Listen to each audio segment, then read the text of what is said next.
So when it comes to your podcast, are you doing all of your production?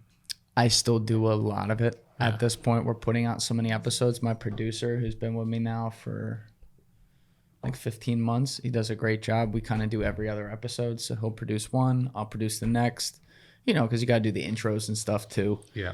And then we have a bunch of channels. We cut up a bunch of content. I just fired like a bunch of little contract editors we had, took it down to one. Is that yours, Julian? Sorry. No. That's yours? Go ahead. Took it down to one. Took it down to one editor who's like amazing. He just costs as much as all the other ones combined. Yeah. And we're just like Alessi and I, my producer, we're just cutting up like mid-form clips as much as we can. I'm going to start doing 1 hour versions of the podcast too. Meaning I just take like the best hour and have a channel where we do that. So it's a little chaotic, but this is your full time. 7 days a week, man. That's awesome. I finally took off. I went to the Amazon for like 12 days in May with my buddy Paul. That was the first time I've ever not the .com, the actual Amazon. The actual Amazon. Yeah. We can get into that today offices if you want. In New York State. Yeah.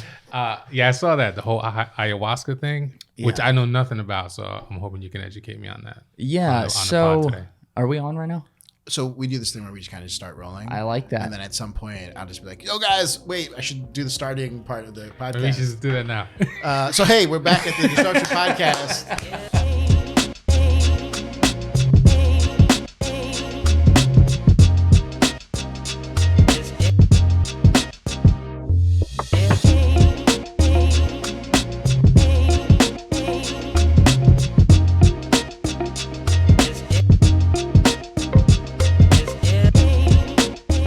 Today, we actually have someone who is more the podcast king than we are. Yep. I lost count. His YouTube channel, it was like an endless scroll. Guys, it's my pleasure to introduce you to Julian Dorey. Thank you so much for having me, guys. How are you? I'm great. It's good to be back. I love what's happening downstairs. It's looking like it's come together. So you talk about having a podcast kingdom, though. You got the actual layer going on down there. I mean, my boys, they stay recording in these like broke ass studio. I can't say the A word.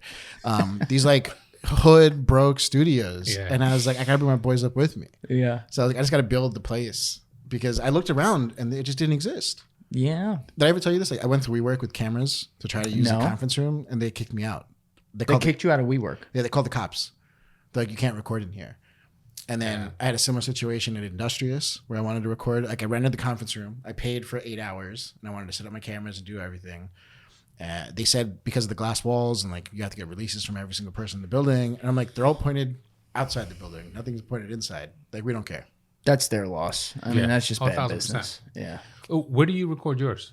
I built a studio. So the first 3.5 years, I built a studio in my parents' house, which is a whole other story. And then like exactly a year ago, I moved to Hoboken and spent like 2 months building the current studio at my condo or whatever it's called there. So I have a little bedroom right there. And then the studio is what should be the master bedroom. And that's the rest of it's the office. So what happens when like a girl comes over?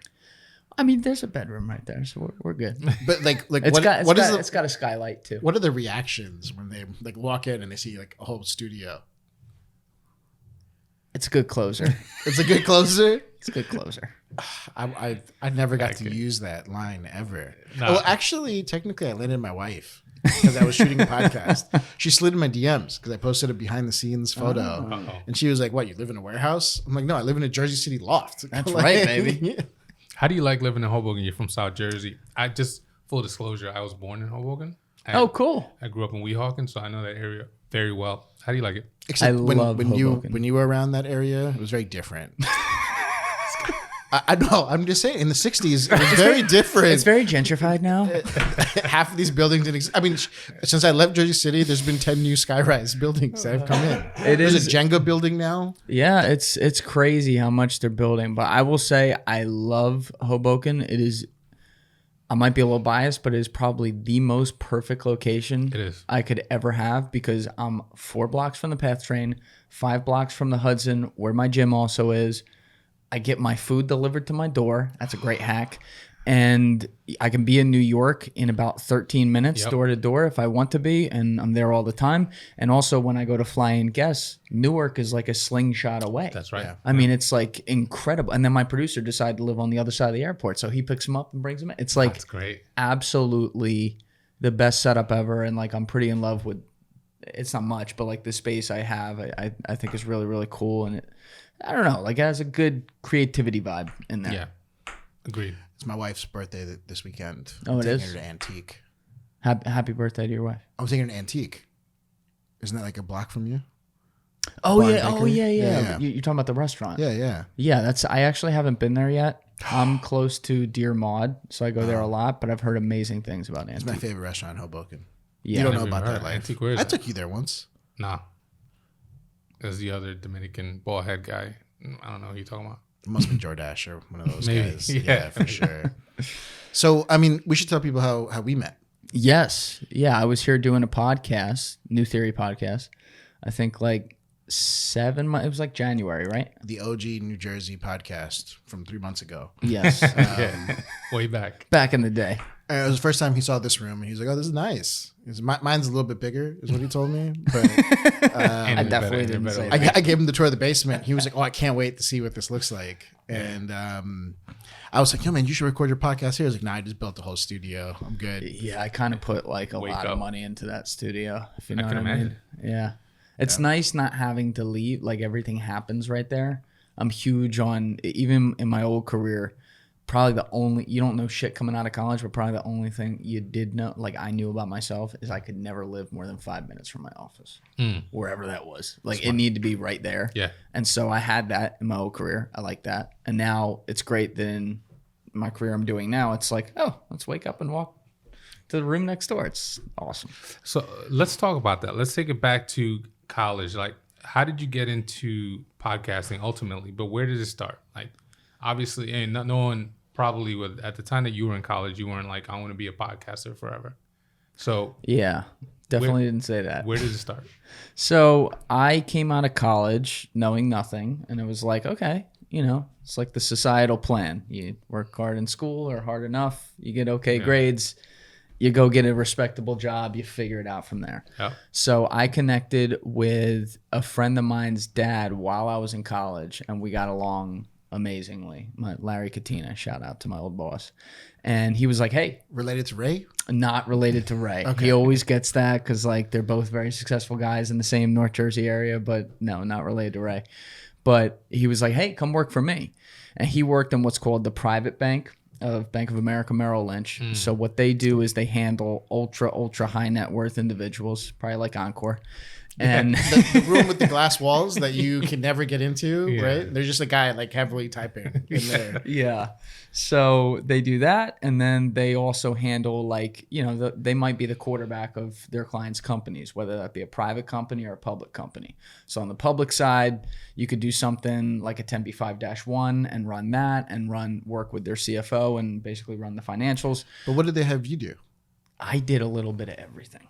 So that was one thing, like it was an amazing trial of fire for 4.5, 5 years. And did you with go to Larry. school for like finance? I mean, I went to school for business. Okay. And I actually happened to do an internship in the private bank in Merrill with someone else when I was like a sophomore, but it's like, you're getting the coffee. It's Merrill not. Internship Club. Look Yeah. at that. Nice. I mean, his experience was a little different than mine. I was staring at 4 screens of Excel, and I was like, "Yeah, I'm going to kill myself. This is not the life I want." Doesn't sound fun. Yeah. I wouldn't say mine was fun either, but it wasn't just all Excel all day. But no licenses. You didn't need to get any series license. Well, I did when I you got did? out, when I got not in college. So when I got out and I got the job with Larry, like my job had 2 halves. One half of it was doing everything with him, doing the investments and all that. Cause like, I don't want to like talk shit on financial advisors, but in the private bank, it's a little bit of a different level. There's like, of course, some serious investment decisions that go on.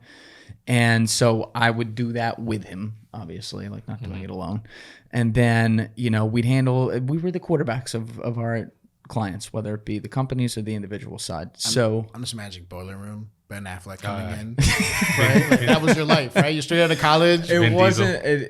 Larry would be having a heart attack right now if I said yes to that. It was not like, it was very like, sometimes I'd walk in on a Tuesday and like the CIO of fucking State Street would be sitting right there in front of Larry's desk, like meeting with him for 2 hours. It was, you know, it was definitely high end. I don't know what the fuck I was doing there, but you know, it was, you learn a lot dealing with people and dealing with their money and how they look at that. And that's for better or worse. I have positive and negative lessons that I learned from that.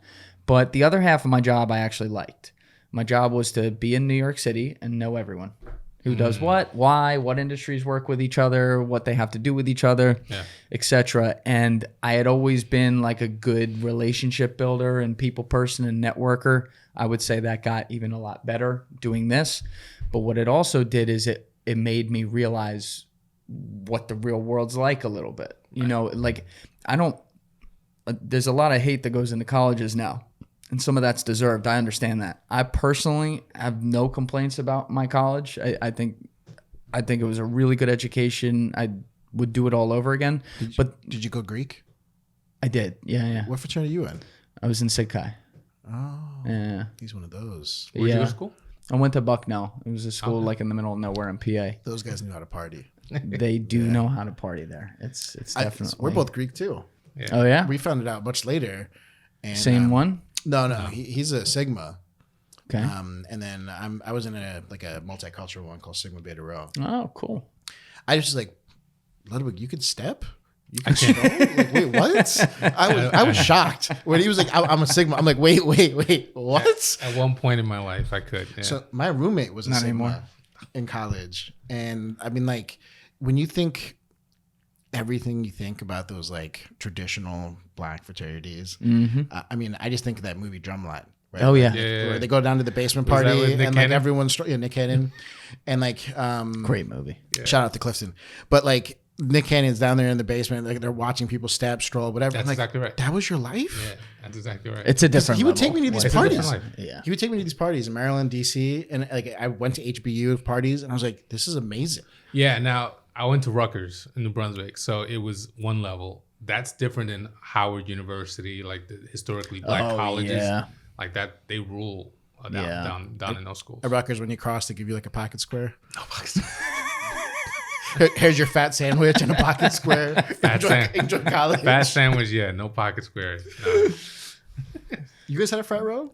Yeah. That at Bucknell, like, I'm gonna be honest. If I had been at any other school, I probably would have never gone Greek life.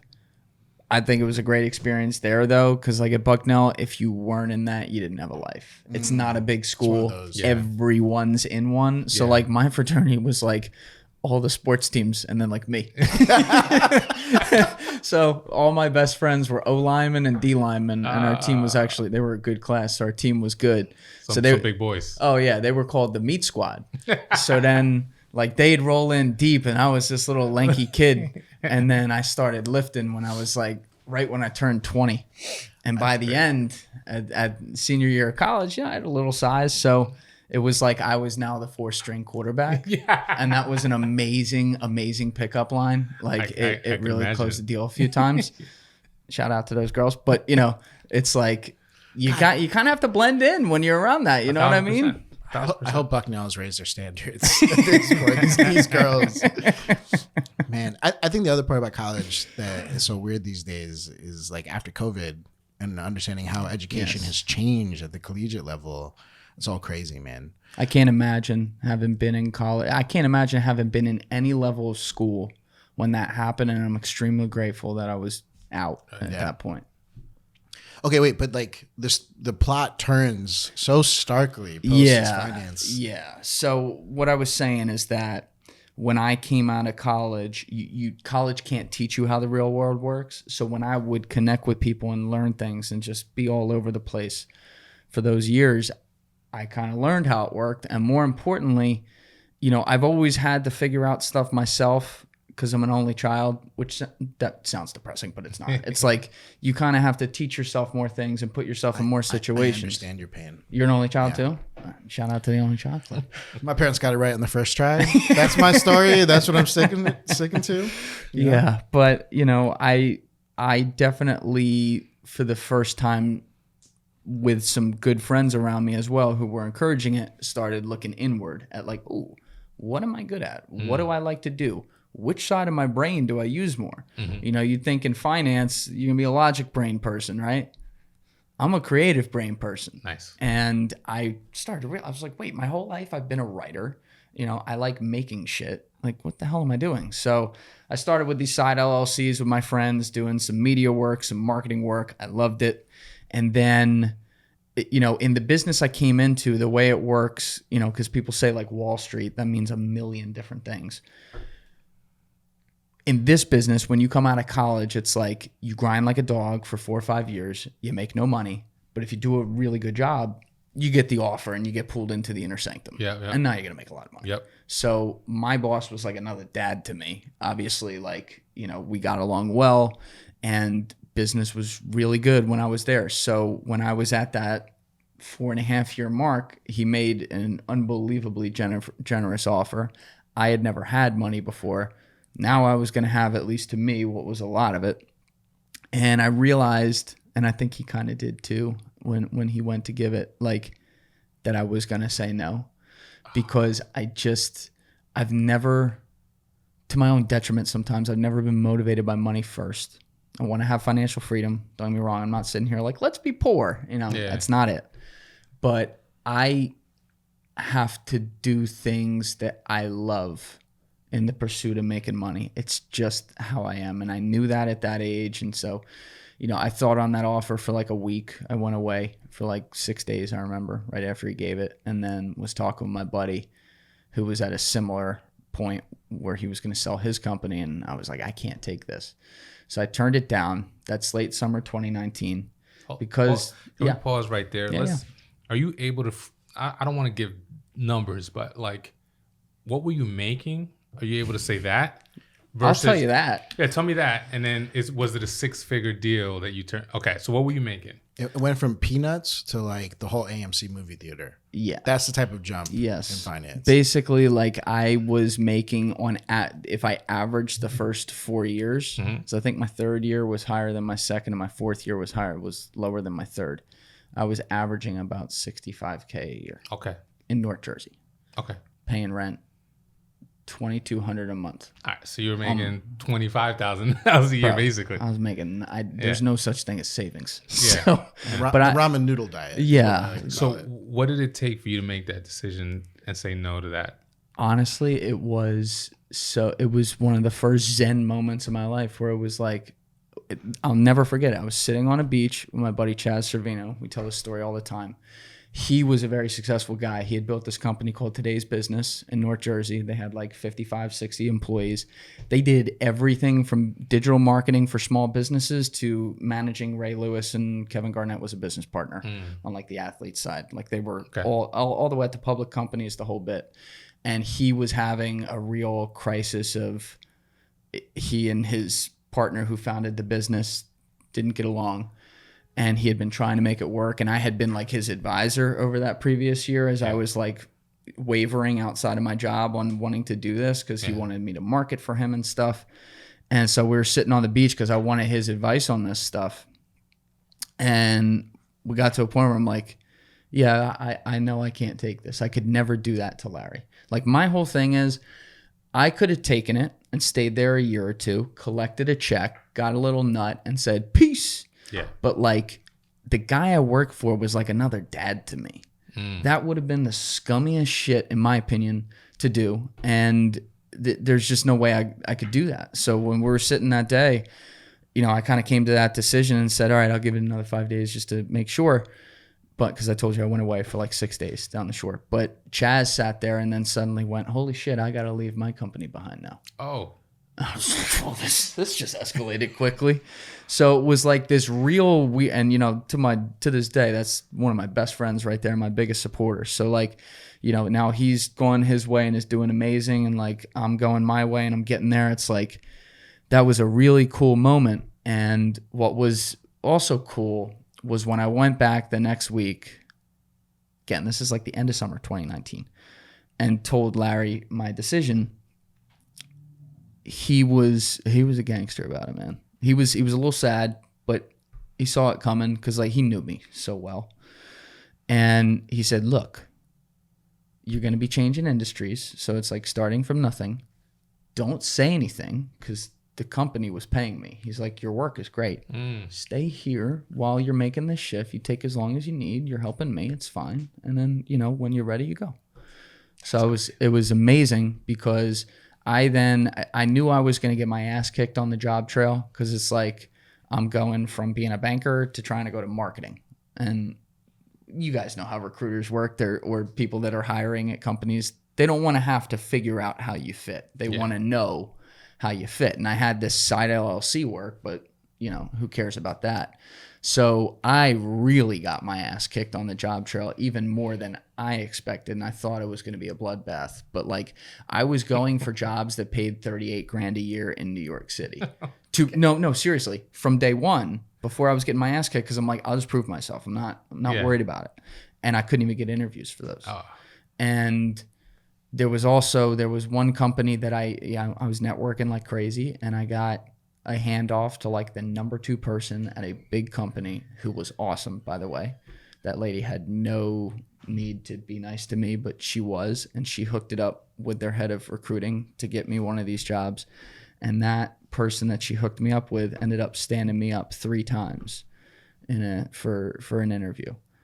And after the 3rd time, wrote me the fuck off. And it was right around that time when my buddy Ty, in the end of January, he had a lacrosse company, and he asked me to come do some media work for him. He wanted me to like interview some of his guys who work for him at this big camp he was running for all these high schoolers and whatever.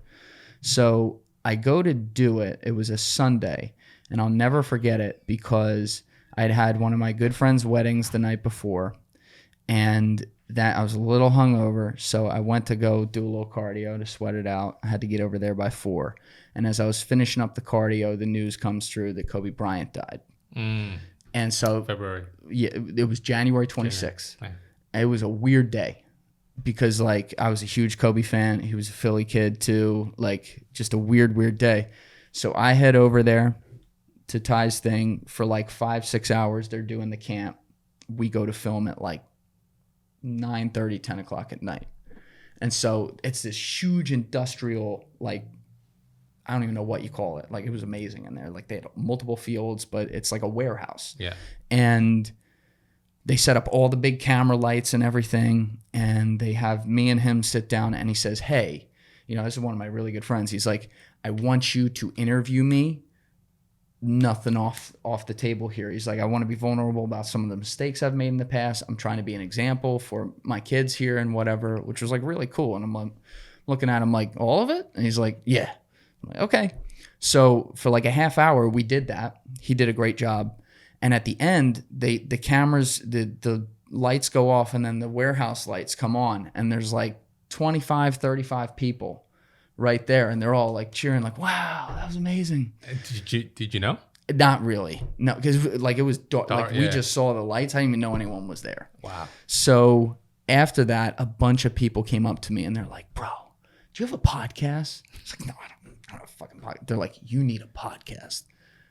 Now, I had heard this a lot, but I always thought, like, who the fuck wants to listen to me on like, come on. Yeah. I was always the hype man for other people. I was never a hype man for myself. Yeah. So on the drive home, again, weird day. I just got a lot of thoughts in my head. I drove, because I was living in North Jersey at the time. I drove home in silence for it was like a 100-minute drive from South Jersey. And I was just thinking about stuff. And I was like, you know what? And this is in the midst of me getting my ass kicked on the job trail. Yeah. All right. Like I'm at my lowest point. I'm like, if I ever did a podcast, I'd have to do it right. I'd have to do it like Ankur wants to do it. You got to build the studio. You got to have all the right equipment. Like it'd have to be right. We're going to go with how Ankur did it. How wants to do it. Okay, for the record. One problem though, when it comes to any audio equipment or cameras, I don't know shit about fuck. So I'm like, I'm going to need to figure this out. So there was no thought here. This is the biggest hack. Like, I'm an overthinker. Thank God I didn't think about this. I just had this Saturday afternoon hobby then in February throughout that month where I would go to B&H and learn everything and then go home and research it that night. And then the rest of the week I was working my real job and working the job trail, starting to make a little breakthroughs. And so March 4th, I think it was March 4th, 2020, I ordered like all the equipment with the only money I have. Okay, I don't have any money. The timing on this. Dude. So if you remember, that's right when the market started. Yep. Like, it was going crazy. I'll never forget, side note, February 28th, 2020 was the last time I was in New York before the pandemic hit. Mm-hmm.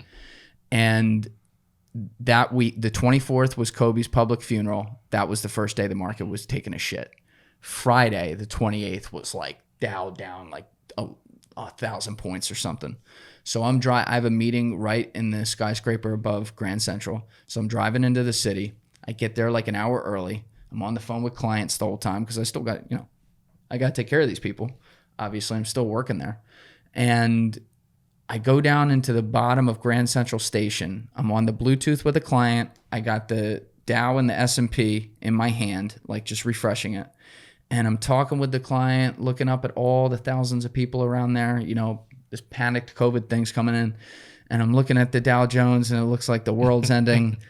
And I'm looking up and I'm telling the client, it's going to be all right. I hang up the phone and I just keep looking back and forth like this at all the people, like all around, and at the stock market. And then I like kind of look around and I'm like, we're going to be all right. We're going to be, it's fine. We're going to be good.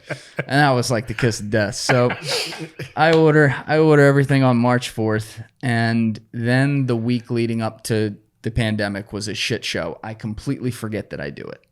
So ordered it. Mm-hmm. So the first day of quarantine is Friday, March 13th.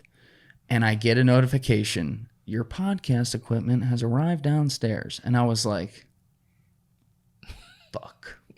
So I go downstairs, I get it, I bring it up I lived on the 5th floor at my place. I put it on the couch, I stand back and I look at it. I don't know if it was 30 seconds, 60 seconds, no idea, but I just looked at this shit.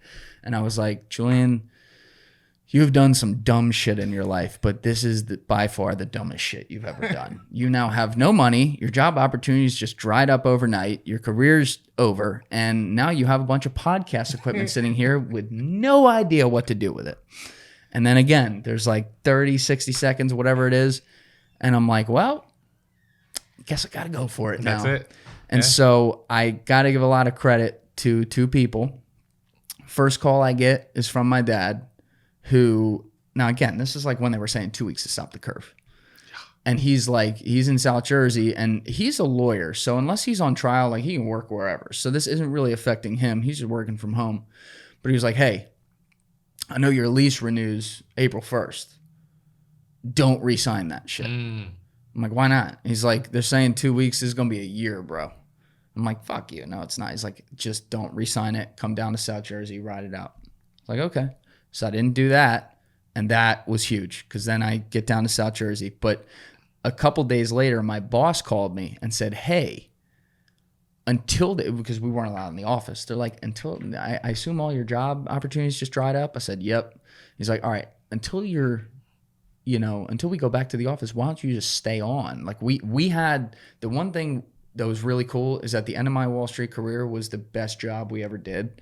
We had people set up so perfectly within 2 days of that pandemic. It was the work leading up to it was crazy. And then the work went right here because people were like, oh, we're good.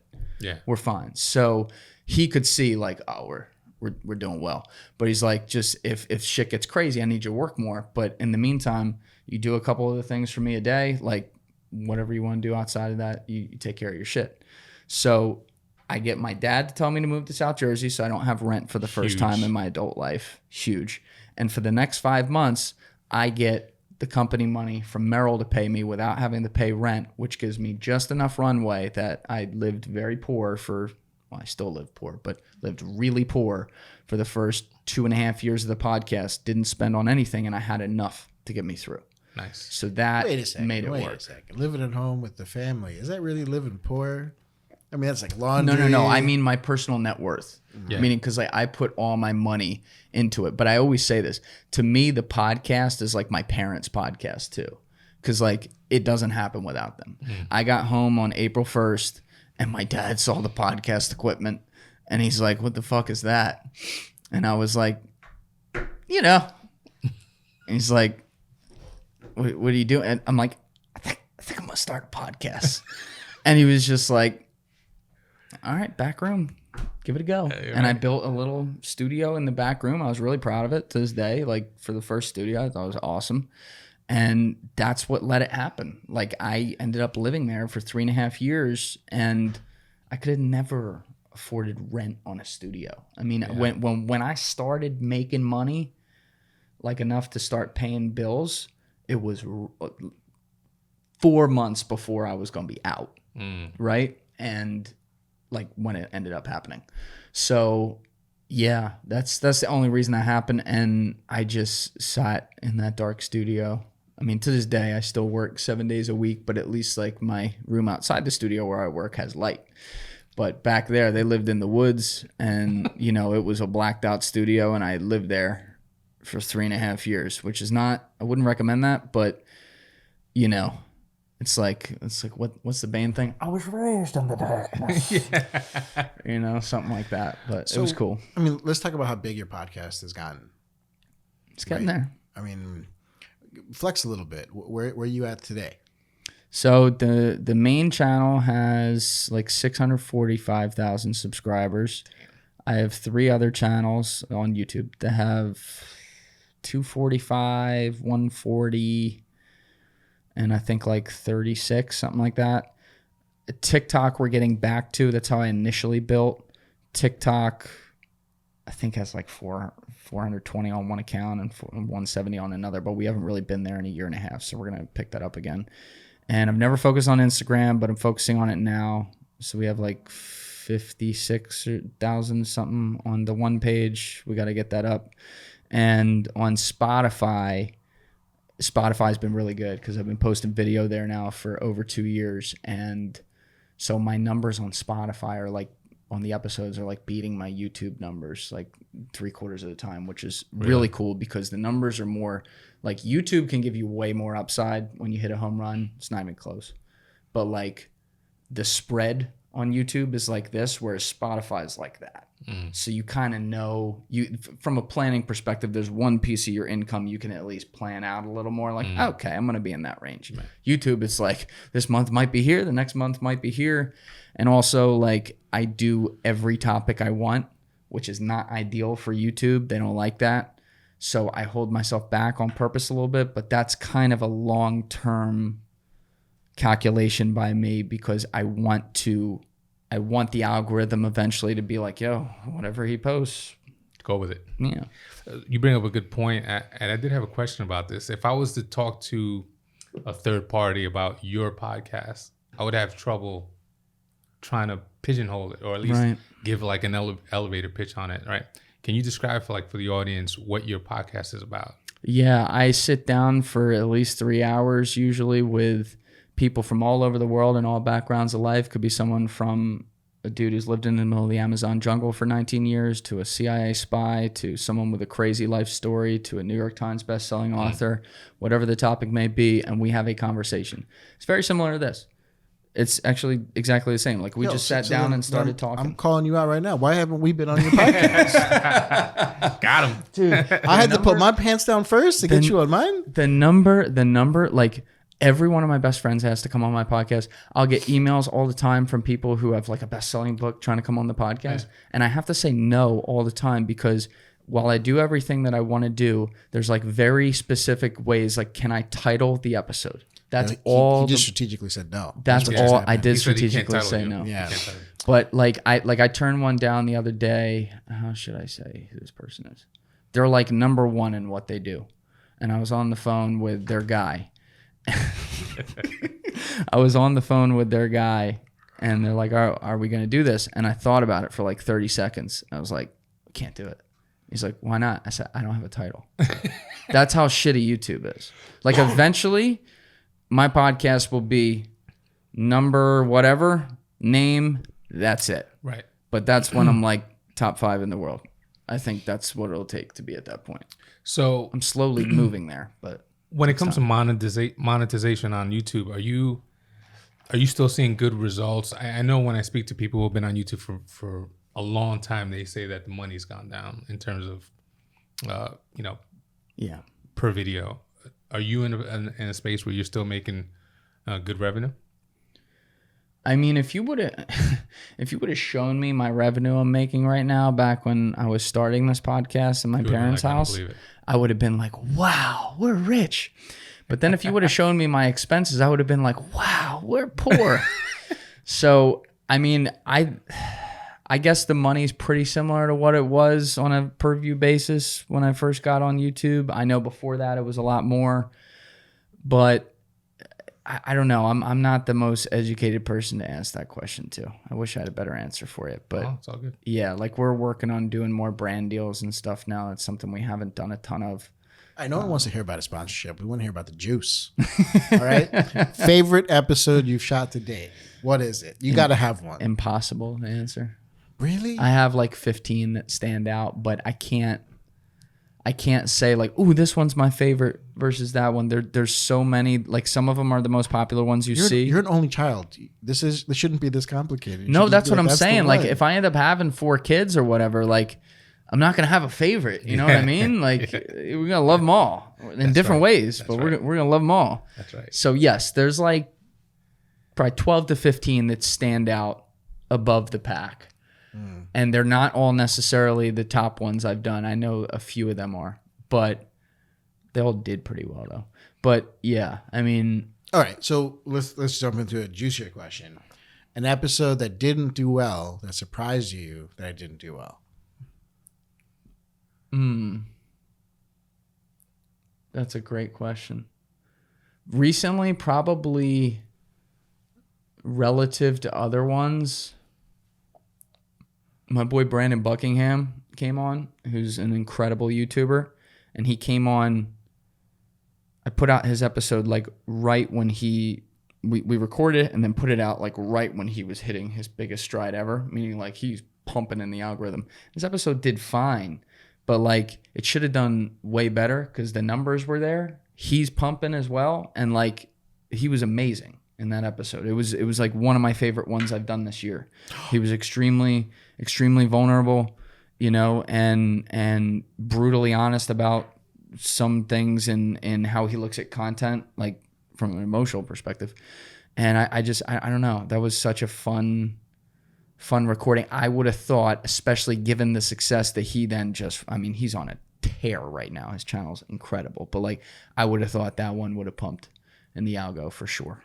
And is there vice versa, a scenario where, you know, someone you thought wasn't going to pop, it popped? Yeah, I was not, because the episode wasn't great. There was an episode I did in May 2023. I filmed it and released it, I think like June 17, 2023. So like a month later, but with Joe Tedeye, that I knew was a great, I loved it. It was a great episode. I didn't realize how much the internet was craving for him to come out from the shadows and come back. Joe Tedeye had been a famous guy from 2012 to 2015. He had a show on Discovery Channel called Dual Survival, where he would be dropped in these crazy places around the world and have to survive off the land. And before that, he was Marines and then Army, and then was a hitman for the CIA for a decade. He was a part of what's called CIA Ground Branch, which is high-level special forces off books. Born Identity type stuff. Yeah, their job. I mean, he'll tell you, well, there's a lot of capture in there too, but you know, some of the things he says on camera, and then I'll also say some of the things he says off camera. Yeah. It's like you're sent to this place, and we're never to see that person again. You understand me? You figure it out. And so, fascinating guy, but he had a really sick online campaign made against him while he was on Dual Survival. And this is, you know, I love my military guys. I love the veterans, huge supporter. This is one thing about the veteran community that sometimes disappoints me.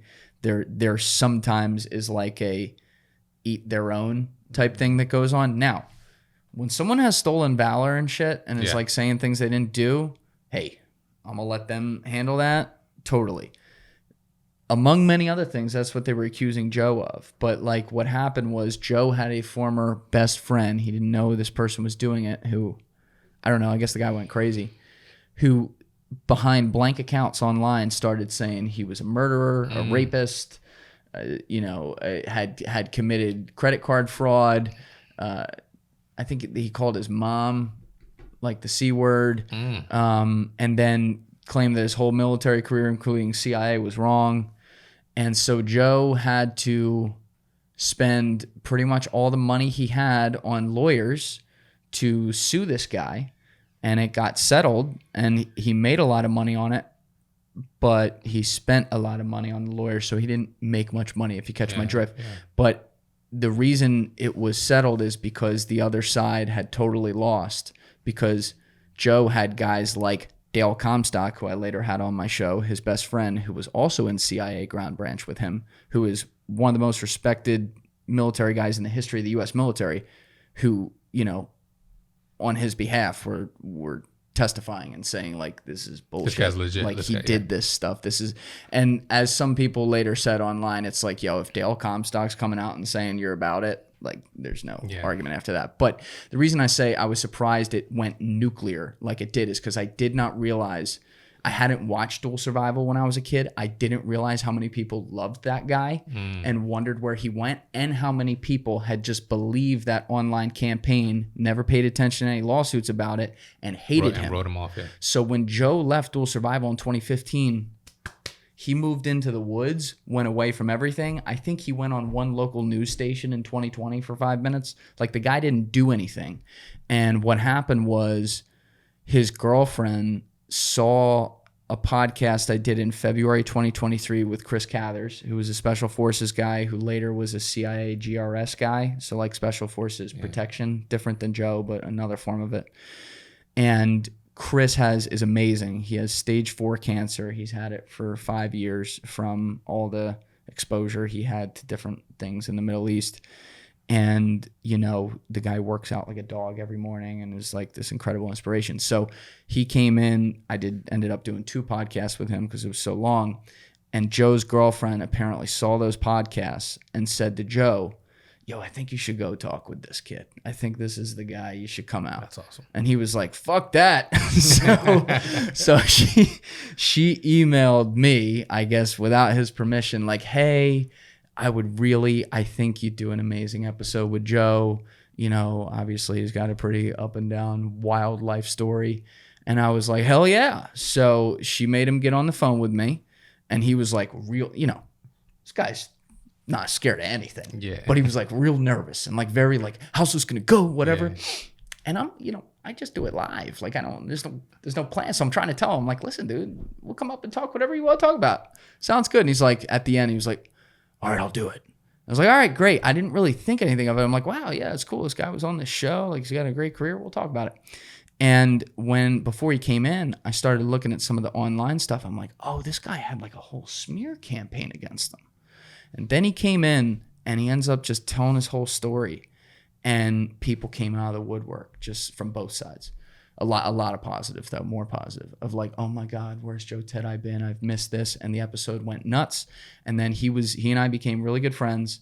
And I brought him back like 8 months later to come in, and we did 2 episodes where he went through, because there's like a confidentiality agreement, and cleared everything that he would be allowed to address publicly with this. And he was able to do that for like 35 minutes and did an awesome job. And also the next 2 episodes after him were with his buddy Dale Comstock, who also reiterated that, like, I testify for this guy. Yeah, he's about it. Yeah. Like you hear that, people are like, okay, no problem. Like I really appreciated a lot of the DMs and even some of the public comments I got from veterans who, in response to these 3 episodes over these 8 months, were like, yo, I just want to let you know, I'm so sorry I judged this guy. Like I really thought like some of this stuff was true. He's cool as shit. Like I'm really glad you gave him the opportunity to clear it up. That's got to be gratifying, right? Yes. When you do this type of work. Oh my God, it's the best part of the job. Like when the guests, when I bring in a guest and they go to Mars after coming on my show, that's like the greatest feeling ever. Because my whole thing has always been, I want people to see the people that I see in my life through their eyes the same way I see them through mine. And with a podcast, I have the opportunity to do that. And so that's an amazing feeling.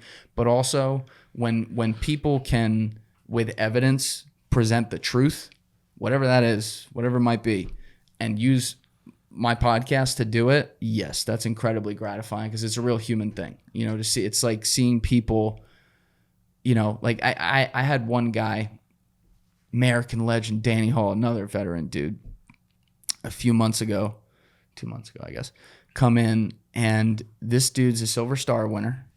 He's a country boy from Texas, talks like this the whole time. You'd never guess he was like a killer, but he's a killer. And he had never gone in front of a camera in his life. And yet this dude publicly is known as, he's John Rambo. I'm not exaggerating that. He won the Silver Star, just to give you an example. He was in the Special Forces for 30 years on like 6 continents. To this day, runs he has a couple companies and they do black ops stuff like around the world. Like he's no joke. But he won the was awarded the Silver Star for an April 2005 firefight in Iraq, where it was him and 7 other Special Forces guys, I think 2 or 3 National Guardsmen, and 2 or 3 Iraqi soldier trainees with them. Middle of the night, 12-hour firefight where they were attacked by 57 Iraqi insurgents. None of the Special Forces died. One of the Iraqis died, and one of the National Guardsmen died. The reason Danny got the Silver Star, which is like one of the highest awards you can get in the military, it's like the Living Medal of Honor, I think. I hope I got that right. But he got the Silver Star for 2 things. Number one, when the guardsman got hit, the dude's in the middle of the battlefield, 25 yards away, and he's like, his hand out like that. He's got a through and through. And Danny was looking at it. He's like, oh, fuck. Threw out some frag grenades, went into the middle, got him, pulled him back, somehow didn't get hit, and worked on him for a while. Tried to save him. Unfortunately, couldn't. Guy's name was Kennedy, Sergeant Kennedy, I think. But Kennedy dies, and Danny was like, damn it. Like, he really thought he might be able to save the guy. And he was out of ammo, and he looked down in the ditch, and there were 17 or 18 Iraqi insurgents down there. And Danny Hall went down in that ditch, and he's the only one that left. What? He's John Rambo. Like, he, hand to hand, killed all of them. That's crazy. Yeah. So, when he went to come in, this guy, again, not scared of shit, but he was terrified of a camera. Yeah. He's like, we had to go by Miller Lights at 10:30 in the morning. We're standing in the calm kitchen. Calm down a little bit. Yeah, we're standing in the kitchen. He's like, so how's this going to go? And I'm like, I have one of his best friends, Ryan, there, who hooked it up, who's a veteran himself. He's going to be sitting in the 3rd seat. I'm like, Danny, we're just going to talk about whatever you want to talk about. I'm not going to push on stuff. He did a lot of stuff with intelligence too. I'm like, anything that's not cleared, you're not going to talk about it. If you say something you don't want to, and it's intelligence, I'm going to pull that. Don't worry about it. He's like, okay. And he was like real uncomfortable for the first half hour, but then started settling in, and it was good. And I realized quickly this is going to be 2. This guy's never talked, but this is going to be over 6 hours. So we recorded for 6.5 hours, and at the end he was like, holy shit, man. I just feel like that's like talking to a therapist or some shit. I just got all this up. I'm in now. So long story short, last night he's on a documentary with my boy Tommy G at the scene of the Trump assassination, showing exactly how the sniper would have done it, and then shooting a dummy a mile away. And, he's calling me up. He's got all his intelligence stuff cleared that he can talk about to come back and do it. Now he's about it. But it was the coolest thing because it was like watching a flower blossom. Yeah. And I was like, you were so afraid to do this. I'm like, you walked into every battlefield around the world. Then you walked into some idiot in Jersey's house with a camera and you're afraid. But, I get it. Guys also, he's the most humble dude. A lot of these dudes are very, very humble. He's on a whole nother level. Yeah. He doesn't really... It's not natural for him to do that, but he's had a lot of support from his family, and particularly who he won't even talk with this stuff about, who are this is history. People need to know these things happen, good and bad, right? Yeah. He was there for some of the most successful missions ever. He also witnessed some of the most catastrophic military strategic decisions that happened. He was in the military for so long. So it's you should talk about this stuff, and there's a way to do it, obviously, totally respectfully of all the other people that served. And I think he did an amazing job with that when he was in. That's crazy. Yeah. I mean, it sounds like you can tell stories for days. I live like vicariously through the people. How are you getting these guests? Are they reaching out to you? Are you doing a lot of outreach yourself? So for the first 195 episodes, it's all in network. The first 86, the requirements were, can you breathe and sit in front of a camera for 3 hours? We're good. We're loaded. Yeah. It was just like, I needed someone in there to set the precedent if we're doing long form conversation content. And then the only reason I exist is because I'm an editor, and I was able to cut it up and make it look as beautiful as I could and make it go viral. So I'm like, if you record for 3 hours, I'm gonna find some clips in there. Mm. And then when I started to go really nuts on YouTube, it's like, when TikTok, you remember in like May, I want to say 2021, for like 5 minutes, TikTok surpassed YouTube in average minutes on the app per day. Yeah.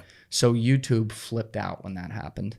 And on TikTok, so many creators were doing amazing things, but I had been going viral there because podcasts either weren't making shorts or their shorts were terrible, like 1080 by 1350 in a 1080 by 1920 feed, right? Sometimes not even captions, no music, no nothing. And so I made these mini documentaries with music, like, real music, not royalty free, because you can do that on shorts. And, I would use pop culture B-roll and everything, and I got really good at that, and I was going nuclear there. At the same time, YouTube started trying to push shorts, and they couldn't get any podcast to post shorts because all the successful ones, it would fuck up their algorithm at the time. Me, I'm just trying to get on the map, so I don't care. So the whole shorts feed, like December 1st, 2021, they start sending my clips that I knew were doing millions on TikTok, now millions and tens of millions on YouTube. And so the whole global shorts feed of podcasts on YouTube was like people reposting Joe Rogan clips, people reposting impulsive clips. I think Theo Vaughn posted like 5 shorts, and this asshole. So like awesome. I had that. That's the only reason I exist.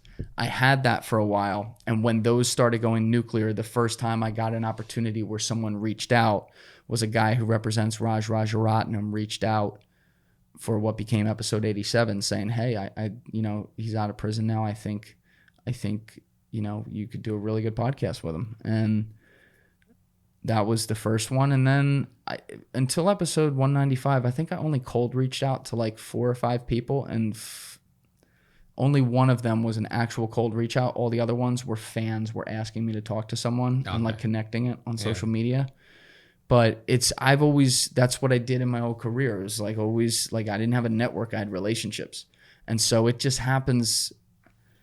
Like if I ever had to plan this out or think about how this shit happens, it would never happen. It just happens naturally. And like, you'll be like, ooh, this guy, ooh, that guy. Yeah. And he'll be like, oh, do you want to talk to him? Yes, I want to talk to him. Yeah. And it just goes that way. So I started letting my producer reach out to people cold, by like the mid 190s. So like Tommy G was a cold reach out, but then Tommy G became Brandon Buckingham, who became Trapler Ross, who became Nick Shirley. Like, you see, once I got one, and now I'm friends with all these guys too, which is cool because they're all creators. Do you do all your podcasts in person? Yes. Okay. I've never done one by Zoom. I never will. I can't do it. I can't do the job that way. It's just me. Yeah, I get it. Yeah. When it comes to your podcast, what is it? What's next for you? Like, what's the goal? I mean, since day one, when I see you got merchandising too, right? Yeah, we did a little merch line this year, which the designer Oscar who did an awesome job. But love it. Yeah, I gotta eventually I'll be able to focus more on stuff like this. I can't say that I totally focus on it, but like he did a great job. But yeah, I mean, day one when I was in my parents' house and when I was building. From March 13th, April 1st was in my parents' house, but from March 13th at the pandemic to September 15th, 2020, when I launched it publicly, I didn't tell anyone about it. Even my best friends didn't know I was doing this. There were a couple who I had brought over to the house and they saw it. So a couple knew, but literally no one knew. And I just built in silence 24/7. But while I was doing that, I just had the thought, it was just really, I don't know. It was just like in my head, and it's like, that's what it is. I'm like, well, I don't know how the hell this is going to go, but I know I have some talent at this. It was like the first time in my life I was always the guy who would say to myself, oh, you're not good at this. You're not good at that. It was the first time like when I was cringily editing myself for hours, you know, in the months leading up to it. You know, you'd be like, the whole time. But then you'd have a moment and you're like, all right, that's not the worst thing I've ever seen. Like that's how you'd say it. And it got to a point where in my head I'm like, okay, I got a lot of work to do, but I know I can do this. And I have talent and I will work my ass off to be the best at it. And I said, I'm going to be the number one show in the world. I don't know how the fuck that's going to happen. I don't know what's going to be the way there. I don't know. This is one industry, for as connected as I was, the one industry I had no connections to was like podcasting, which is ironic. But I'm like, I'm going to figure it out. And that's what we're going to do. And anything less than being the best show in the world one day is going to be a failure. And so that's been that's the only goal I've ever had. I'm not like a long-term goals and shit guy. That works amazing for a lot of people.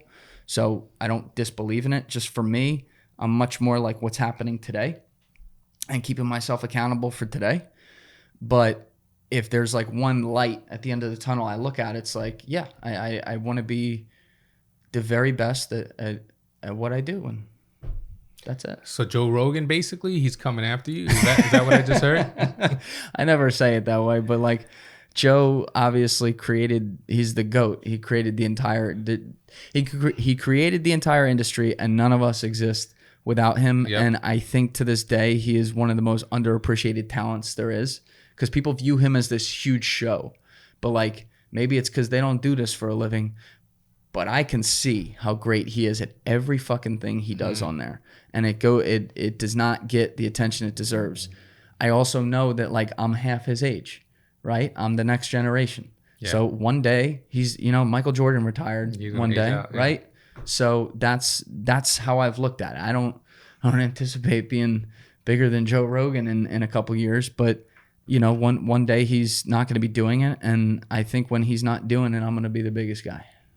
Is there an ultimate guest? Like, if you could snap your fingers right now and get one guest, I get this all the time. People are like, "Who's your great white buffalo?" And I'm like, dude, it's everything from people you have never heard of to like some of the most famous people in the world. Like, I don't really have anyone I can have a good conversation with. But there's two. If you're thinking like bigger names, yeah, someone in the audience. Yeah, there's two or three that come to mind for sure. Denzel Washington's one. Denzel is like not only like an incredible actor, but he's like such a thinker. If you ever heard that guy talk, like all the time, so fascinating. That's a good one. Love that guy. Huge fan. Post Malone, I've always he's like a spirit animal. Like and I know, very interesting dude. I know like 6 people who know him and have known him, and they all say the same things about him. And none of them are famous people. Like just the best guy, and just like actually story on that. So if you ever saw my podcast, my friend Jim DiOrio, who's the ex-Special Forces FBI guy, huge personality, North Jersey Italian dude. He, with his company, he will do some very high level like international security stuff, and then like if the money's there, he'll do like some fun stuff like here. So for a couple years, he was doing the Maxim Super Bowl party, whatever that's called. And so 2020, he did it the first year. He's like, all right. And then the next year, they're like, will you do it again? And he's like, all right, I'll do it again. But he was getting a little sick of it. And so 2020, right before the pandemic, that February, I'm on the phone with him. He's going down to, I think it was Miami that year, to go do the Maxim Super Bowl party. And I said, so who you got? And he's like, oh, God, I got the fucking Kevin Hart and Post Malone. I heard Kevin's got little person issues. Post Malone's got tats all over his face. And I was like, I'm a fan of both of them. But I'm like, Jim, I need you to hold up for a minute. He's like, what? I'm like, first of all, I think Kevin Hart's cool. I think you're going to like him. But secondly, I'm like a huge fan of Post Malone. And like, I think this kid's cool as shit. I think you're going to love him. Yeah. And Jim's like, the fucking guy covered head to toe in tats? Ripping boat. I'm like, yeah, this is Mr. West Point talking. Yeah. And I'm like, just give him a chance. Yeah. And he's like, all right. So he calls me up. The party's on Saturday night. He calls me up Tuesday when he's about to go fly home, and he goes, I take a fucking bullet for that kid.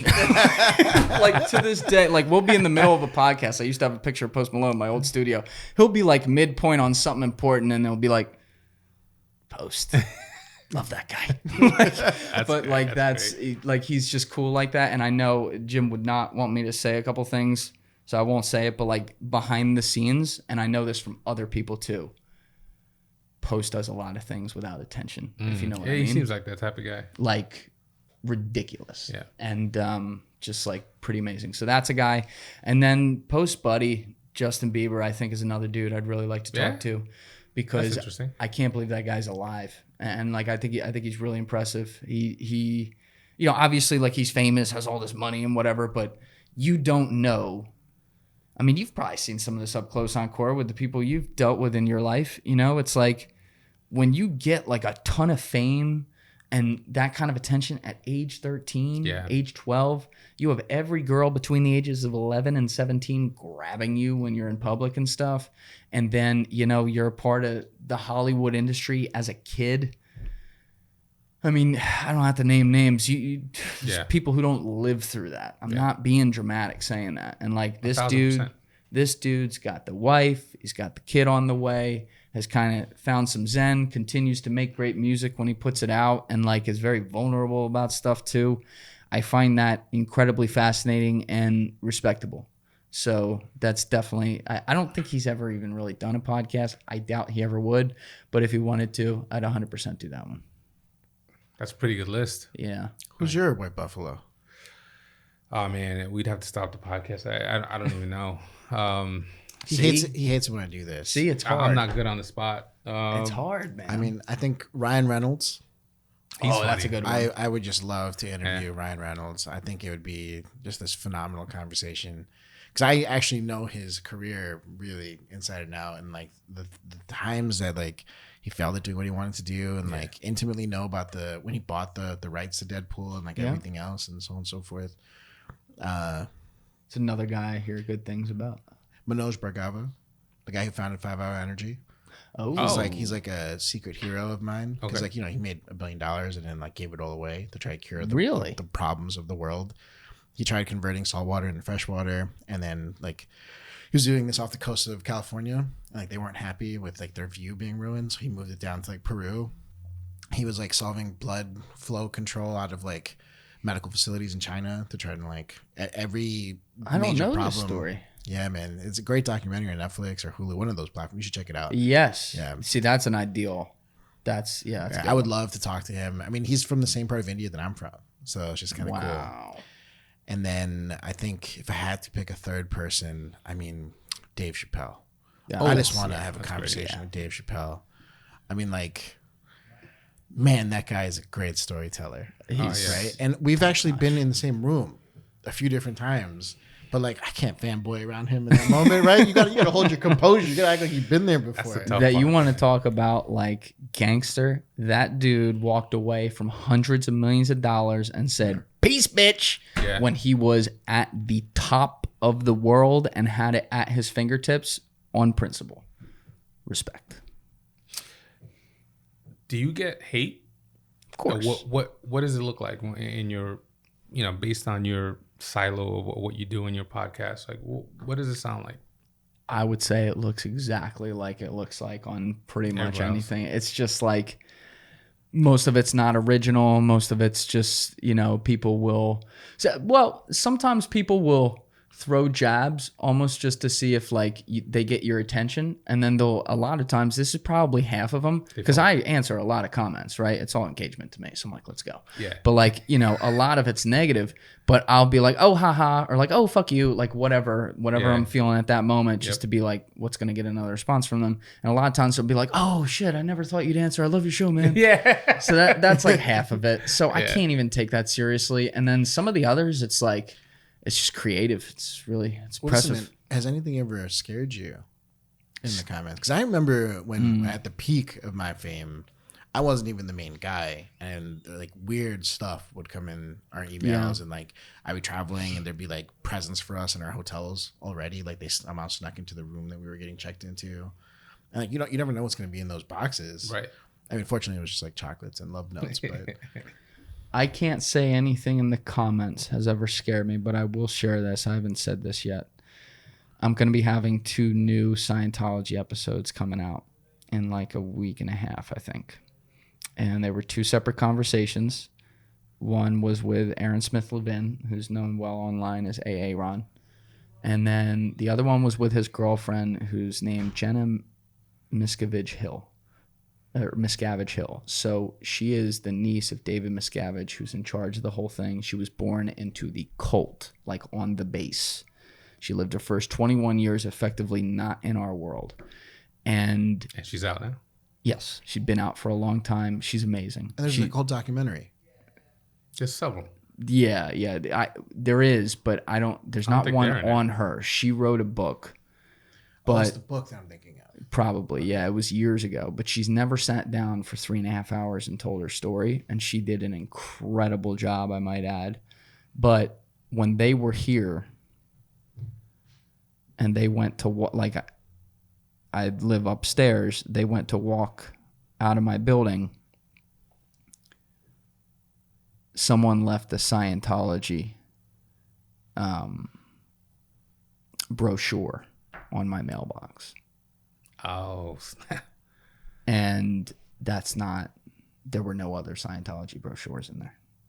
That was not a coincidence. I had done 2 episodes that made a little noise on that earlier this spring. And that was a little like... I mean, they're watching. Like, okay. But yeah, like lock the doors, that kind of thing. That was definitely a little creepy, for sure. Man, did I ever talk about when someone broke into the Shred's office? No. On the pod? I don't think so. So the craziest thing for me, I mean, the peak of like our fame and like our popularity and all that. There's this one girl who would come from like event to event, would be at everything, right? And it was like a super fan. She came to the office. I don't know whether it was trying to apply for a job or just wanted to meet us or whatever it was. Ran through our security guard, like tackling them, hopped over the turnstile, got into the elevator, got up to the door. But when you got to the floor, we had the whole floor, but there was like a little like hallway or like a lobby area that you'd have to like have a key card to get into the office. Couldn't get in. And so our head of HR went out and it was like, hey, like you can't come in here. Like this is a private office. Like you have to have an appointment, so on and so forth. Obviously, like got a little physical. Cops came, pulled the gun out of the cop's holster. Was like, I'm not leaving till I get to meet so and so. I'm not gonna say who she wanted to meet. And I mean, literally, I don't know. I do know, but I don't know if I could talk about it. Like, but yeah, like that was crazy. Oh yeah, crazy. I remember looking. That's a at whole this. nother level. I remember looking at the security footage and just being like, this is wild. Could have went sideways really It could have bad. went sideways really fast. And I mean, once the police came out, I was like, all right, get all our people out of the way. Like, you shouldn't be involved in this, right? Any direction that this could go. But I mean, it's always interesting how super fans behave and react and so on and so forth. But there's the flip side of it too. Like, I got through TSA a couple times because they just recognized us. Yeah. I've been let go of tickets a few times. I used to remember this one thing would happen every time I was in the city, and it used to blow my mind. I would just be walking down the street, and like I'd be like walking with like a date that I was on, or like I'd be on the phone with someone, and like literally from across like 2 blocks away, someone just screams my name, and they're like, "There's no way that's real. Like, you're staging this." The person's like running up to me to get a hug or a photo or whatever, and I'm like, I don't know what to tell you, man. Like, I didn't stage that. Like, I met this guy 7 years ago at some like tour event or whatever, and he just saw me. And then you're like paying him out the back. 100 coming your way. It used to happen so often. It was crazy. And like, it happens fraternity wise, right? Like, I just went to Cancun. We're at the airport, and like there's fraternity brothers. Yeah. And my wife is just like, how is this possible? Right? Everywhere we go, you know someone. And I'm just like, I don't know. Like, we're literally in a different country. Yeah. We're like, same thing, our honeymoon. We're in Italy. It's a small world. We're in Italy having dinner on a mountain in Amalfi Coast, and all of a sudden my name gets screamed, and she's just like, "What the heck is going on?" And I'm like, "Oh, that's a friend from so and so." It's just like, this is nuts. Yeah, man. I like you said, I think there's both sides of it. I'm a little naive on some of that, but you know, I have people around me who are like, "Yo, you got to be careful about this or that." Now, I don't know. I still look at myself as I don't own a couch. You know what I mean? Like it can't be that serious. Like, but there's still attention online for sure, and it's been viewed a lot. So Actually, I got an answer. Yeah. I thought of someone. M. Night Shyamalan. Oh, that's a good one. Yeah, going back to that. Yeah, Why do you want to talk to Big Bro? M. Night Shyamalan? If you can call him your cousin and get us an interview, dude. Sixth Sense. I just watched Trapped last weekend. Went to the movie to watch that. I'm into movies. I love TV, and to be able to interview these creators. You pick him over Scorsese? I mean, yeah, I do. I would. I mean, to me, personal thing. The stuff that he's put out is a lot of it's underrated, but a lot of it's genius. A lot of it's out of the box. I'm just imagining Ludwig in the movie theater trying. This is so beautiful. Dude, when I saw Unbreakable, I don't know. Did you ever see Unbreakable with Angelina Jolie's movie she made? No, Bruce Willis. With Bruce Willis. It was the beginning of the Unbroken was Angelina. Yeah. Unbreakable was Bruce Willis. I don't think I saw that. It wasn't the I See Dead People one? No. It was literally right after. It was his second movie. And so there was all this anticipation. He did Sixth Sense, now Unbreakable. And then if you look at the reviews, it wasn't so great. But then it went to Glass and Split, or Split, then Glass. This stuff is genius. Yes. It's just underrated. You ever see him in Entourage? Remember that? No, he was an Entourage? Oh, yeah. Julian over there has seen it. Really? He was a client in real, because playing himself, of Ari Gold, and he gives Ari this script Ari, this is gonna sell. This is the biggest thing ever. This has your name, and every page just says Ari Gold watermarked, and he's like, this has your name on it. No one is to see this. You understand me? So Ari takes his wife to dinner, and they get done, and the valet pulls up their car, and they're driving back home, and Ari's like, where the fuck is my phone?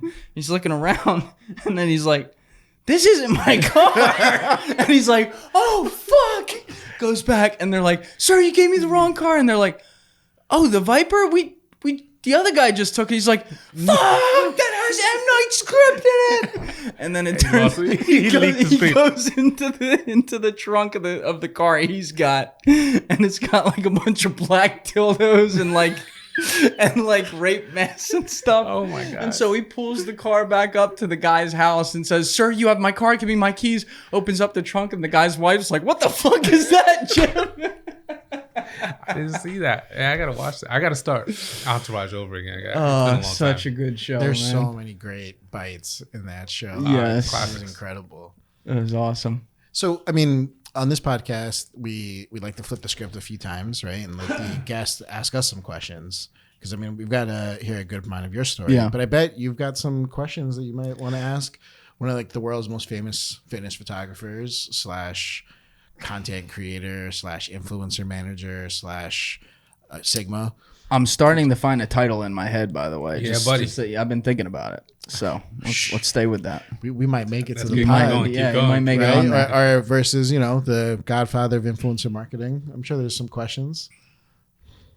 It's pretty good. That's a good one. That's pretty good. Clip it. That's it. Pretty good. Godfather. We might work something out here. Keep going though. Sorry. You got any questions for us? Yeah. How the hell did you even? Because you're the guy who was at the forefront of all of it. How did you even know this was going to be a thing? Was it an accident? You mean shreds a thing, or influencer overnight it went. Someone it get went Cialis. The microphone needs it. We've gone too long. We've hit that mark. We're at Hims now. We're at Hims. Overnight though. Blue Chew. It went from you literally had to be like a movie star on a commercial on mainstream TV to, oh, by the way, even go on Facebook and just make a video, and if you're ripped or something, boom, you're gonna become a celebrity. How'd you know? The reality is it might feel like it was overnight, but it certainly wasn't. There was this shift from text-based social media to image-based social media, right? When Instagram was in its nascent stages. And when you're marketing a fitness product, I mean, imagery sells, right? People in shape, people showing transformations, reviews, so on and so forth. It was one of those Slumdog Millionaire moments, man. Do you remember that movie? Oh, yeah. He only had the answers to the questions because his life just put him in this weird scenario throughout his journey where he just had an answer, right? Whether it was like who was on whatever dollar bill, or like what was the song playing at this one location or what have you. So every single problem that was put in front of me, I just somehow had the answer. Yeah. And this idea of attribution-based sales is something that is pushed down your throat when you're in car sales, or you're at Verizon, or you're like at nightlife, right? At the club. I mean, I don't know if you've ever, I don't know. Oh, yeah. But you can say the guy's name at the door and you get like, And that that's guy it. gets $2, right? And then you get to go sit at his table, get a free drink or whatever. Taking that model into social media, it just seemed like a no-brainer. But the technology didn't exist to do it in a way where reporting would be structured. I mean, Shopify didn't even exist yet. To be honest, WooCommerce was like a joke at this point, right? Big Cart, 3D Cart, PayPal. Those are like the players. Magento was one of those guys at this time. But like Magento was like the hardest thing in the world to code, right? No one understood how to make it work. Do you remember PayPal? Yeah. Okay. There's this thing called a PayPal Buy Now button. I don't think I remember that. Okay. So people would launch like Wix sites or GeoCity sites or like these random sites, and they use a PayPal Buy Now button to create like the opportunity to donate or buy a product or whatever it was. So I coded, thousands upon thousands of landing pages, all with custom Buy Now buttons.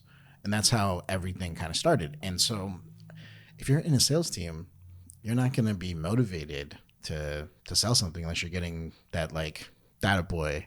Like you just hit a sales, like, the big gong that like a big financial sale happened from Wolf of Wall Street or like any one of those types of things. Right. So I would literally, I would literally automate a text message to go to the person for attribution segmentation because they posted that all these sales came in, and then I was paying like 33% affiliate commissions at a time when like no one was paying that kind of money. Yeah, that's pretty good. So when you take this psychology of attribution and segmentation, where like I didn't let anyone steal a sale from anyone else. Like if that person came through you, they were always yours every time they bought from us. And you just see this idea of community building around a person versus community building around a brand. People just didn't want to follow brands at that point, right? Everyone had like a bad taste from something that happened with some scandal or some nonsense story of whatever it was. But following a person was so easy. Yes. And then if you were to make someone follow an abstract idea like at money or at yoga or at CrossFit or whatever it was, and then you just take your person that you're building up and you post them on the big account that everyone follows because like they don't mind following that, all of a sudden you created your own funnel of segmentation and like a sequence essentially where you'd post on this big abstract account, then you get the person, but now that person could post the brand. And then all of a sudden they end up at the brand and they start buying product. So, was it intentional? Did it land in our laps? I think the reality is that there is a deep level of psychology and intention behind what we were doing because it worked in other industries. But did we have any idea it would blow up as fast as it did? No. And it didn't happen overnight. Like that's the thing that everyone doesn't truly understand. It never does. Follower by follower, painstaking SMS after SMS. And at this point in time, you're only on 2 accounts on Instagram per phone. So, our Verizon bill was outrageous. We had hundreds of iPhones, an entire conference table covered with iPhones. And we would text from our Mac laptop to every phone. Because you couldn't do anything through desktop. And AirDrop didn't exist. Whoa. Right? So you're sitting there texting 100 different phones, and you're one by one going to the phone, opening Instagram, posting, copy, pasting there's the got to text. be a Filipino farm for that. Come on. Now, not back then, man. Right? And so the real outrageous concept here was just, man, if you just have the intention of giving people like the motivation that they're supposed to get, they're gonna push, right? And then on top of that, the psychology of conversion. I happen to be a really like amazing Photoshop guy at this point, so I had the opportunity to use imagery. I'm not more than just photos, but actually making graphics. Right. I was able to just like how you were able to do your edits and have things that went nuclear. I did the same thing with graphics and showing products and benefits and reviews and all that kind of stuff. You're the evolution. When you look at it, like you're a piece of that type of evolution. Like now the world's this video world and whatever, but it started with like, how can you make a graphic pop. Yeah. Yep. And I was fortunate. I don't really make this comparison that often, but I really felt like I was the LeBron because I was a role player and I could be in any spot on the squad. But I had partners that were like the Steph Currys. Right. Like the clutch shots that they made were unreal. And I mean, there was stuff that I could do that they couldn't, and there was stuff that they could do that I could never. Right. And I had a culmination of all the right things at the right time. That's amazing, man. I mean, I think, now what happened was you were at the earliest days of it, the forefront of it. And then eventually, like every industry ever, you had a pig pile of a lot of people. Ooh, I want to do that too. And so you get like a ton of scammers coming in there. You get a ton of people who start pushing products that like actually don't work and stuff like that. Then I guess like the FTC or whatever has to come in, create regulations around it. And it puts a bad taste in the mouth of so much of the public from so many stories of this stuff. And it makes, like, in a good way now, I think it's made people have to iterate and consider, what am I really selling to the audience? There's still plenty of scammers out there, don't get me wrong, but now it's in a place where like the crowd is going to keep you honest with like, all right, are you giving me something that works? Are you someone who's legit? Do you actually do the things you say you're going to do, or you take a cute picture, a cute video to, make yourself look important or good?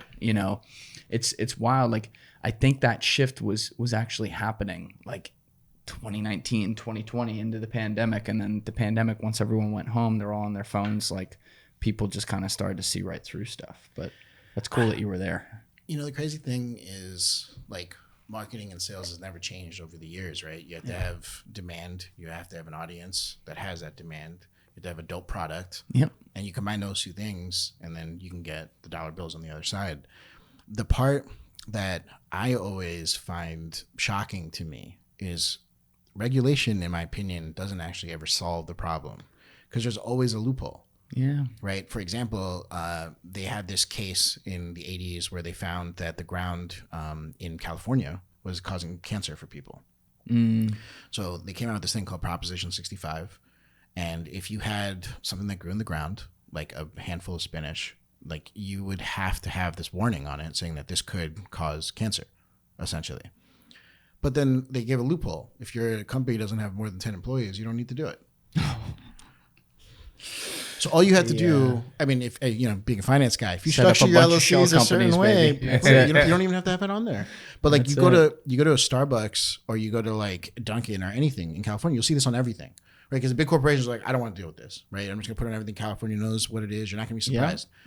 But like startup brands that don't understand how the world works would put it on all their labels or all their products all across the country. And then now you got a guy in Maryland being like, why are you selling me something that's going to cause cancer? Right. They've never even heard of it. They've never seen it before. Yeah, I think you make a good point. And unfortunately, I feel like a lot of the regulations that happen are made by people who have other motives as well. So they will pack things in there that may perhaps serve the people who fund them and stuff like that. Stop it. No. Just saying. I know people that's like with ulterior motives. No way. Yeah, that's a very new idea. I'm aware. I'm just debuting that for the first time, actually. But I don't think I can think of a single regulation that doesn't have a loophole. Yeah. That affects me, right? Like something that causes me to change my way of living or my lifestyle. There's always a loophole, right? Like, I think about this often. When Chappelle was talking about how much of a G Trump was, like in that interview, Yeah, where he's like, or like we see that you don't pay taxes. He's like, in that room. of course I don't pay taxes, right? Like, I'm smarter than you. That's why I don't. And it's like, this oligarchy dude just straight up admitted that there's loopholes and they cheat, right? And it's just like, if you don't pay attention to the rules and learn how to work the system, like, you'll never get to that level of where you want to go. That's right. That's one of the best monologues I ever saw. That one. Oh, God. SNL. That was so perfect. Yeah. He's always good on SNL. So what's the title? The Godfather of influencer marketing is a good jump off point. I like that. But I was thinking I would like to work in shreds, because it's very recognizable. A lot of people are like, "Oh yeah, that." Yeah, you don't really realize how many people want to hear the real story. Yes. Of how it went down. And I saw some of it on Matt Cox's podcast. Yeah. Did you get a chance to check I haven't seen. I saw that you were on. I saw some of the clips. I haven't seen the podcast. But what do you title it? I think it was $125 million scam or some nonsense. I'm like, bro, you can't say that. It wasn't a scam. We didn't scam anyone. It just 120. It's about the story, Ankur, and selling. Yeah, I was so mad when he sent me Let's that tell the thumbnail. story. The thumbnail was I'm not like, here to be honest. the thumbnail was Jersey Shore scam artist. And I'm like, yo, my partner wasn't a scam artist. Like, that's not what I'm saying. I might not have agreed with my partner, right? And I might think that my partner was a POS for periods of time in my life, but like, that's not what happened, right? We never lied to anyone or did anything like that. And I was like, but it's for the views, bro. This has changed. So I think the TED Talk and like, things that I wanted to talk about was like, you built a business to 9 figures, and the number I'm tossing around right now is 125 million. And then I lost it all. And then the idea of building yourself back up and understanding that like you might have had the most expensive MBA of your life, but you still know everything that you gained during that process. And now, we can talk about this on the episode when it happens, but like having to rebuild myself 5 times in my life, like this is the last time it's ever going to happen. The first time was because of a bad breakup where I just like lost my mind.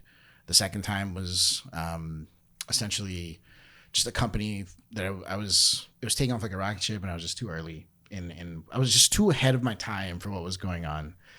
Third time I'd say is Shreds. Right. 4th time was because of COVID. 5th time was because the FDA didn't approve of like a stem cell thing that was going on. And like now I'm married, right? Like I gotta win this time, but I know everything not to do.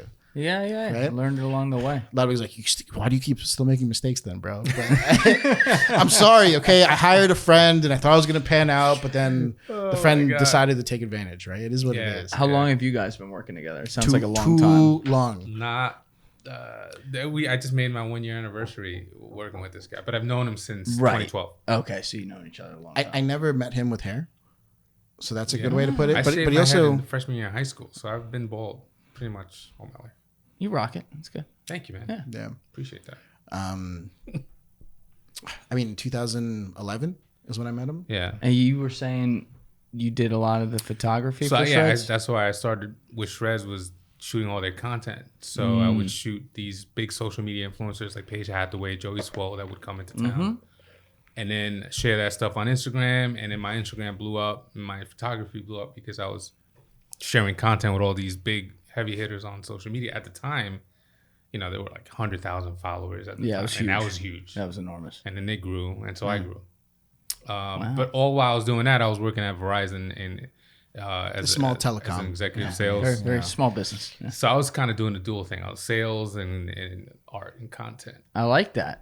You do them both at the same time. I feel like a lot of people who end up, whatever game it is, could be content, could be business, entrepreneurship, like they all have the story of starting where they're getting like the foundation at the same time, using all their free time to figure out their actual, what's my jump off point. Both of you scumbags. I'm gonna keep that corporate paycheck while I start what I'm doing on the side. You have to. Not to say you guys didn't do your jobs. I'm just cracking jokes. I know. But I don't know, man. I just feel like Ludwig had an opportunity to very similarly, right, like raise the ranks in the ladder, but he just wanted to be creative. He realized it was the other side of his brain that was the real talent in his mind. And, when he went full fledged, honestly, his art was untouchable. The other thing I realized too, working in corporate America, Fortune 500 companies, is as much as you think there's some sort of like stability there, because there is, right? Because you got the 401k and stuff, and benefits. At the end of the day, you are just a number.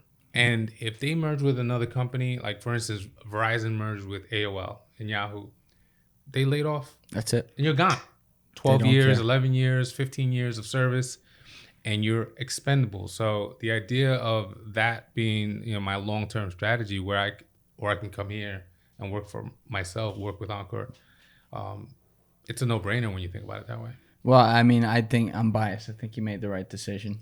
But also, I've only ever lived between my ears, right? So I know what's happened in my head. The best I can do is hear how other people describe it from theirs. But, I'm sure there are some people who, based on their priorities in life, are working a 9 to 5 and actually are objectively happy. I know that does exist, and there's plenty of them. But I also know there are a lot of people whose talents are slowly dying at a desk for a job they don't give a fuck about. Yes. Underneath, luminescent lights like the one in my studio, except someone else pays for it. Yeah. And they're getting no satisfaction, and it's killing them inside.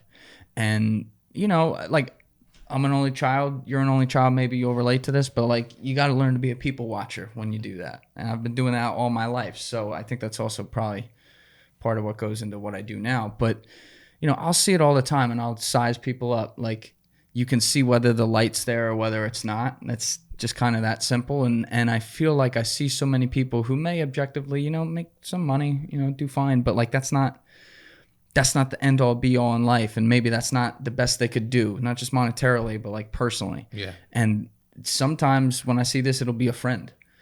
It's not my place or job to, get up in their business. Yep. But if they asked me, hell yeah, I'd be like, I'd make them tell it to me eventually. Yeah. That they're where they're at. Because most of the time it's like, I feel like when people close to me have come to me and they're in that type of position, it always ends up being them finding the light in the conversation, not me. And that's how it has to work. It was the same when I was sitting in that seat. Yeah. It wasn't Chaz finding the light for me. It was, us talking it out, and it's like, oh shit, duh. Like, why have I not thought about that? Yeah. More people, I would highly recommend having that, that type of introspection for sure. Bro, tell everyone at home how they can find you on YouTube, TikTok. Julian Dorey on YouTube, on Instagram at Julian Dorey Podcast is the show page. At Julian D. Dorey is my personal page if you want to get me there. Spotify is Julian Dorey Podcast, and we're back on TikTok now, so at Real Julian Dorey. And I think the second page, I don't know if we're posting on yet again, but at Julian Dorey Podcast there. His Cash App is Pay Julian Dorey. Yes, thank you. Send me money. Listen, man, this is awesome. I appreciate Hey, thank you so much for having me. So guys. talented, man. It was awesome. So Thank talented. Appreciate it. I'll sign off. Yeah, we'll catch you guys on the next episode. Thanks for tuning in. See ya.